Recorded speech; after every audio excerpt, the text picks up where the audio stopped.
Guys ನಮಸ್ಕಾರ. ಈ ವಿಡಿಯೋದಾಗ ನಾನು ನಿಮ್ಗೆ ಹೇಳ್ತಿದ್ದೀನಿ ಪಂಚಾಲಿಟಿ ಮತ್ತು ಹೆಂಗಿದೆ ಒಬ್ಬರು ಏಜೆಂಟ್ಗಳಿಗೆ ನಿಮಗೆ ಕನ್ಯಾ ತೋರ್ಸಕ್ ಬಂದಿರ್ತಾರಂದ್ರೆ ಅವ್ರಿಗೆ ಟೈಮ್ ಸೆನ್ಸ್ ಬಗ್ಗೆ ಗೊತ್ತಿರಂಗಿಲ್ಲ. ಯಾಕಂದ್ರೆ ಅವರು ಒಂದು ಡೇ ಹೇಳ್ತಾರೆ, ನಿಮಗೆ ಒಂದು ಸಂಡೇ ಬಾ ಅಂತಾರೆ, ಇಲ್ಲಾಂದ್ರೆ ಸ್ಯಾಟರ್ಡೇ ಬಾ ಅಂತಾರೆ. ಆ ಡೇಗೆ ಹೋಗ್ತೀರಾ ನೀವು, ಆದ್ರೆ ಆ ಟೈಮಿಂಗ್ ಹೇಳ್ತಾರೆ ಅವರು 11 ಗಂಟೆಗೆ, ಇಲ್ಲಾಂದ್ರೆ 12 ಗಂಟೆಗೆ, ಇಲ್ಲಾಂದ್ರೆ 1 ಗಂಟೆಗೆ ಇರ್ತಾರೆ. ಕರೆ ಆ ಟೈಮಿಂಗ್ ಅವ್ರು ಬರಂಗಿಲ್ಲ. ಒಂದು 2 ತಾಸು ಟೈಮ್ ಮಾಡಿ, ಇಲ್ಕಾದ್ರೆ 3 ತಾಸು ಟೈಮ್ ಮಾಡಿ, ಕೆಲವೊಂದು ಮಂದಿ 5 ತಾಸು ಗಂಟೆನೂ ಕೊಟ್ಟಿರ್ತಾರೆ. ಆದ್ರೆ ಹುಡುಗಂದ ಒಂದು ಮಜಬೂರ್ ಇರ್ತೈತಿ. ಯಾಕಂದ್ರೆ ಅವಂಗಂತೂ ಕನ್ಯಾ ನೋಡೋದಿರ್ತೈತಿ, ಹಾಗಾಗಿ ಅವನು ನೋಡಕ ಬೇಕಂತ ಹೋಗಿರ್ತಾನ. ಆದ್ರೆ ಕೆಲವೊಂದು ಟೈಮ್ ಏನಾಗ್ತೈತಿ, ಆ ಏಜೆಂಟ್ಗಳಿಗೆ ಸೆನ್ಸ್ ಆಫ್ ಹ್ಯೂಮರ್ ಇರಂಗಿಲ್ಲ.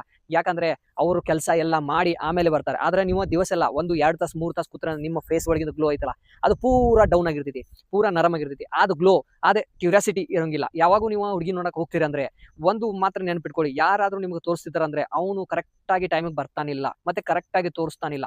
ಫಸ್ಟ್ ಅವ್ನಿಗೆ ಚೆಕ್ ಮಾಡ್ರಿ ನೀವು. ಯಾಕಂದ್ರೆ ಒಬ್ಬೊಬ್ರು ಏನಾಗ್ತಾರಂದ್ರೆ ಅವ ಅಪ್ಪನ್ ಕರ್ಕೊಂಡು ಹೋಗಿರ್ತಾರೆ, ಇಲ್ಲಾಂದ್ರೆ ನಿಮ್ಮ ರಿಲೇಷನ್ ಒಳಗೆ ಯಾರಿಗಾದ್ರೂ ನೀವು ಜೊತೆಗೆ ಕರ್ಕೊಂಡು ಹೋಗಿರ್ತೀರಿ. ಹಾಗಾಗಿ ಆ ಟೈಮಿಂಗ್ ಏನಾಗ್ತೈತಿ, ನಿಮ್ಮ ಜೊತೆ ಅವರು ಕಾಯ್ತಾರೆ. ಹಾಗಾಗಿ ನೋಡಿ, ಹೆಣ್ಮಕ್ಳು ಕರ್ಕೊಂಡು ಹೋದ್ರಂದ್ರೆ ಕರೆಕ್ಟ್ ಆಗಿ ಟೈಮ್ಗೆ ತೋರಿಸ್ಬೇಕಾಗುತ್ತೆ. ನೀವು ಕೆಲವೊಬ್ರು ಏಜೆಂಟ್ಗಳು ಹಿಂಗಿರ್ತಾರಲ್ಲ, ಹಾಗಾಗಿ ನೀವು ಕೇರ್ಫುಲ್ ಇತ್ರ ಸ್ಟೆಪ್ ಅನ್ನು ತಗೋರಿ.